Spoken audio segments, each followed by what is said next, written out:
तलाक के समझौते के बाद दादी माँ और बेटी को घर से बाहर निकालने के लिए बेसब्री से इंतजार कर रही थी।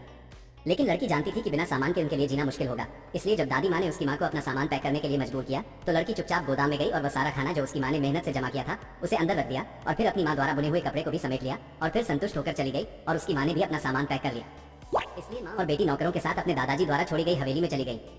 रात के खाने के दौरान लड़की ने गलती से देखा कि उसकी माँ वास्तव में बहुत सुंदर थी, लेकिन वर्षों की अत्यधिक मेहनत के कारण उसका चेहरा मुरझा गया था और वह 30 की उम्र की लग रही थी। इसलिए लड़की ने अगले दिन अपनी माँ का चेहरा बदलने और उसके लिए एक अच्छा पति ढूंढने का फैसला किया। अपनी माँ को एक महान सुंदरी बनाने के लिए लड़की ने 21वीं सदी में सीखे गए ज्ञान के आधार पर एक सौंदर्य मास्क बनाया और फिर धीरे से उसे अपनी माँ के चेहरे पर लगाया। आखिरकार 3 महीने के परिवर्तन के बाद उसकी माँ और भी सुंदर हो गई।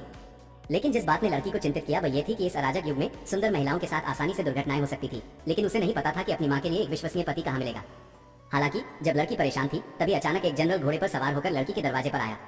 ये देखकर लड़की जल्दी से उसका अभिवादन करने के लिए बाहर आई।